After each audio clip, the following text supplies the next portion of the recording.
All right, so we got no rest for the Wicked's crunchy combat is more Dark Souls than Diablo. IGN first. All right.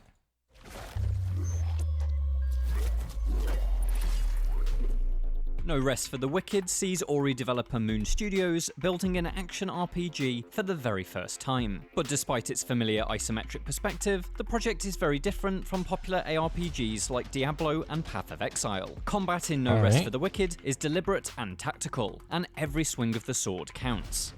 This is gonna be something I might try, because in my head, like when I think ARPG, I do think of like Diablo, PoE, and like older things where you just essentially just piano roll your buttons and then you just do a bunch of damage, and then you just don't really pay too much attention to what's happening on the screen. Just dodge around.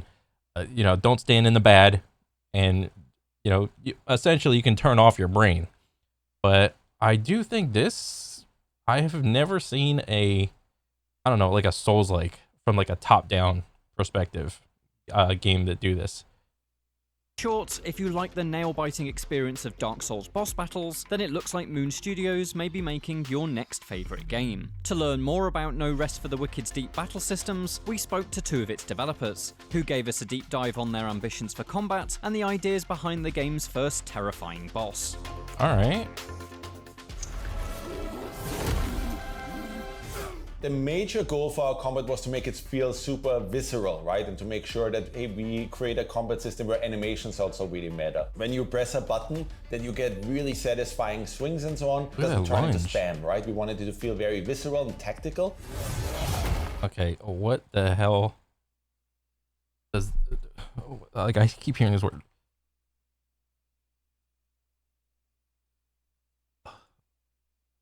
Okay, relating to... Bro, this is like to a deep inward feelings rather than to intellect. Visceral. Deep inward feelings rather than to... Okay. So we want to play off your feelings, then okay.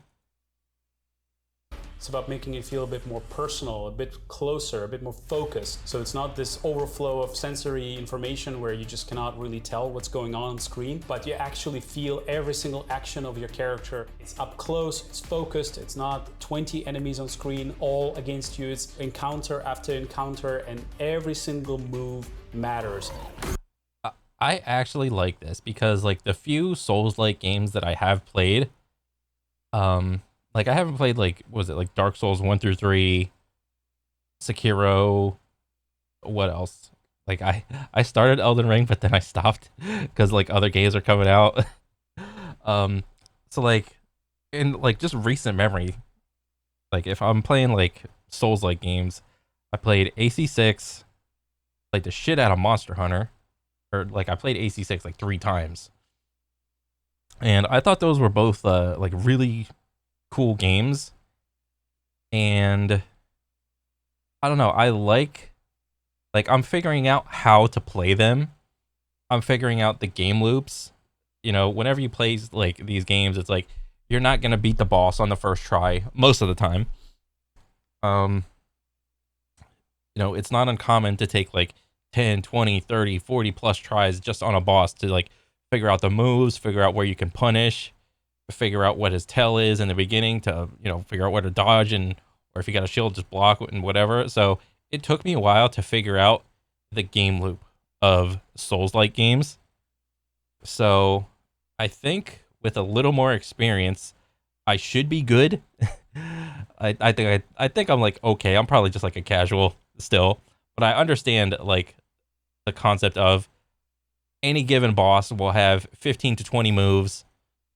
And sometimes a move, you can punish a move, and then sometimes there'll be just a move where it'll like there's like an intended tell of like a startup, and then from that you can figure out where you should dodge, and then maybe you get an attack in or two and figure out, okay, I can punish like 2 hits on this move, but like maybe on another move I can only punish once. So I mean, because before, whenever I'd play like Souls-like games, it would just be like always offense, always aggressive, wonder why I'm getting like smacked left and right. It's like, oh, this game sucks. All I do is die. But no, I'm getting around to liking Souls-like games a little bit more. And like the top-down version is just like another flavor of it for me. A lot of the top-down ARPGs out there play very similarly, and that's, you know, where we said, hey, we should probably take a different direction. And we were more inspired not by Diablo in terms of the combat, but by Souls and Monster Hunter and so on. We definitely also took influence from fighting games, right? We always liked the whole thing where you could do combos like light punch, fierce kick, Hadouken, right? So we wanted to kind of use that a little bit. Yeah, he knows the combos. We wanted to do things like, hey, you know, I can do combo A, combo B, and then do a special attack, right? And then do a combo C and so on. Top of that, we also have these runes that provide you these specials which are different for every weapon, and those are these really crazy moves that we can now do because we have a top-down camera perspective that we couldn't do probably in a third-person view. Blood-rusted sword is one of the straight swords that we have, right? But yours could be a fire-enchanted one that gives you more focus for every hit that you deal. Or the other guy could have a cursed blood-rusted sword that deals more damage, but you also take more damage and so on. As with all Whenever, I usually just like games that implement some sort of like element system, like fire, water, frost, what else? Poison, stun, sleep.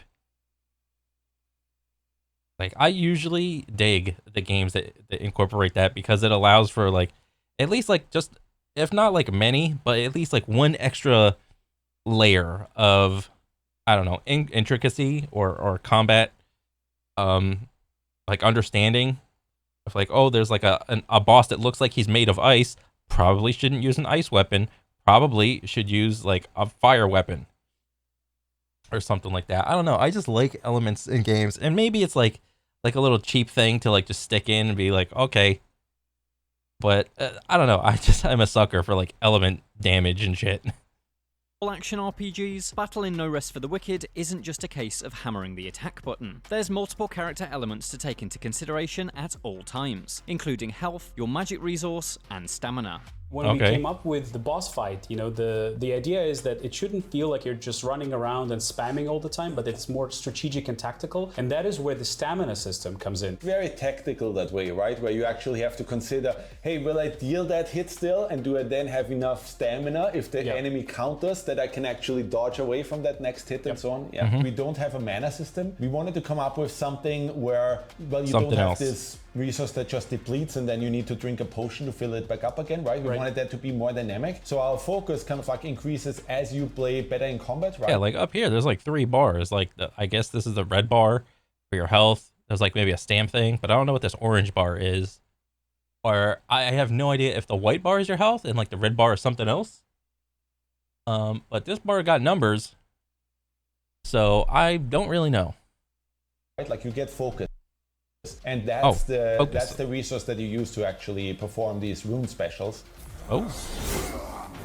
It creates this push and pull dynamic where you can build up your focus, then you do a cool special, then you have to build it up again, and it creates this really cool dynamic there. For a mage class, right? Like we didn't want you to just hang back somewhere and like poof fireballs and be able to do that infinitely. Like we wanted to do something where it's like, well, every class always has to be engaged. All of these ideas coalesce in No Rest for the Wicked's first boss battle. Nice. Your first major foe is the grotesque Warwick the So, trying to okay, so I'm like gonna just riff a little. So with ARPGs, there's usually a lot of I don't know, horizontal attacks. Like if you're playing like a top-down sort of game, it's very easy to tell whether or not like a horizontal attack is gonna hit. But I think one of the things that is like really tough to do, or at least maybe I don't know if this is like a tell sort of thing, but like anytime there's a boss and they do like an overhead attack, I think it's a little hard to read. And especially if you're like if like you're on like the opposite angles, like what is it, like a 3 o'clock and a 9 o'clock, it's probably easier to tell from like those perspectives. Like if the boss is here and you're over here and he does like an overhead attack, it's very easy to tell. But like when you're on these like weird off angles, like foreground and background, like 12 and 6 or something like that, it's hard to tell whether or not like how far you are from the boss and like whether or not an attack is gonna hit. And I had a lot of trouble with certain fights like this in Monster Hunter. So one of the things that was like really tough in Monster Hunter was learning all the different moves and all the tells for each move for each boss, because a lot of the times, at least as a melee bro, you are usually pushed up.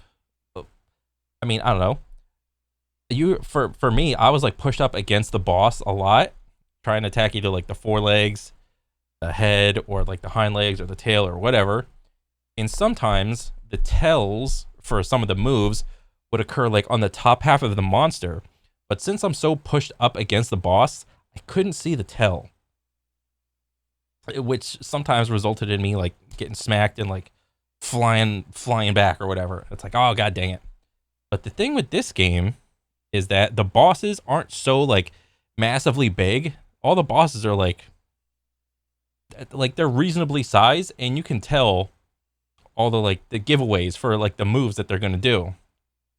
So that's one thing that I immediately see and I like, is like the bosses can be seen completely on the screen and you can see everything that they're about to do. So that's a really cool thing. Corn, a frantic attacker whose speed defies his enormous size. The rumor is that he used to be a man, and now he's part of this class in this world that we call the Torn, which are basically plague creatures that are affected by this magical plague. They say it used to be a man. I wanted to go after it, but Father says... Father says the Torn are not to be trifled with. And he's right. We want to get your heart rate as high as possible. How am I going to do this? How am I going to beat this? This is relentless. This is impossible. And then little by little, it's like a puzzle that you figure out. Yeah, so like, here, let me go back a little bit. How am I going? Okay, like right here. Let me see. As possible. So like the boss, he goes, it's like, okay, we're at some range. And then this type of move is like the hardest to read, because look at him. He's like going up and up and up and up. And you don't really know what kind of move he's going to do, like just like this. He's just standing up. He could easily like do a horizontal attack from there, or he could do like a big, like just overhand, you know, just straight down. This is like the hardest pose to tell. I mean, the only way to like figure out what he's going to do is just, you know, bang your head against the boss a little while. And then every time you see like this pose, it's like, oh, this is probably going to be like an overhead thing.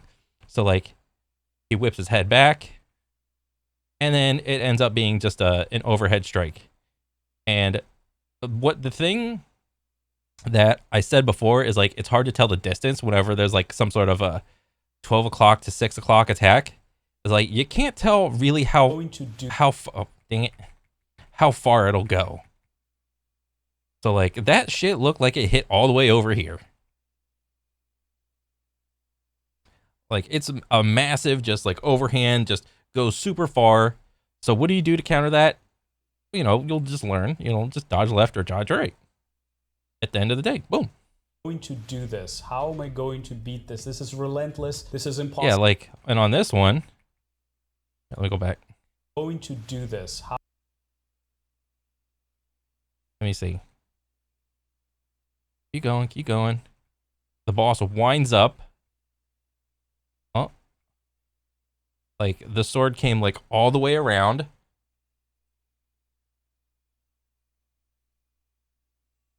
And then he'll probably, it's like, whichever way the boss winds up, in my head, I assume the attack's going to come from that side, because that's how, like, I would fight, like, in a, like, a basic sort of way. If, like, I wind back here, I'm going to come back that way. He, like, takes his hand, he does all that noise, and then he just comes back in that same direction that he just recoiled from.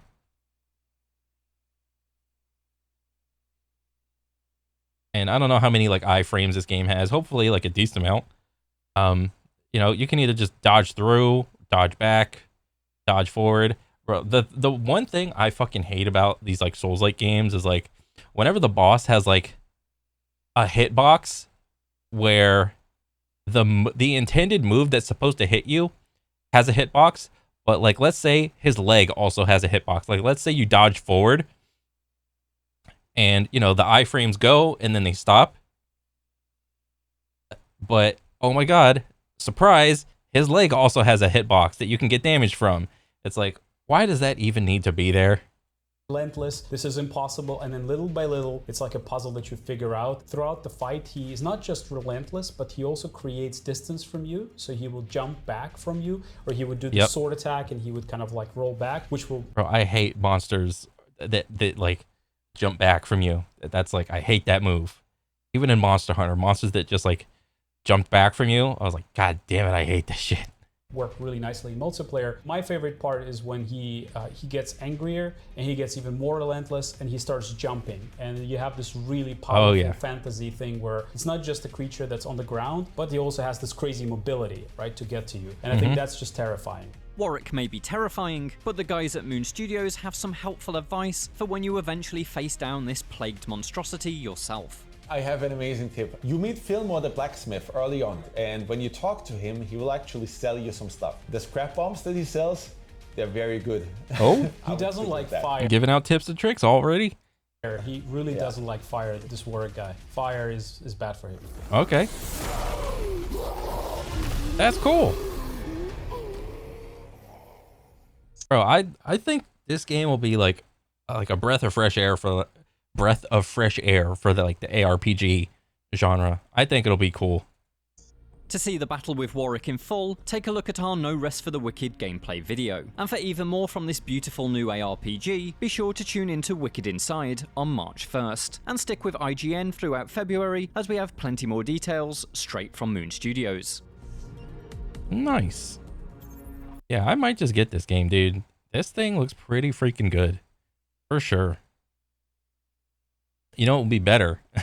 Well, not better, but like, imagine if like you could just like SOS for like a boss and just have your buddies come in and like help you out just like a Monster Hunter. I don't know, maybe that's like too cheesy. Maybe I'm just like a spoiled little brat for like Monster Hunter, just SOSing or having one of my buddies come in and just do all that shit. But no, this looks like a good game. I'm definitely going to be on the lookout for it, and yeah, looks good. But that's pretty much it for me. I'll catch you guys on the next one, all right? Later.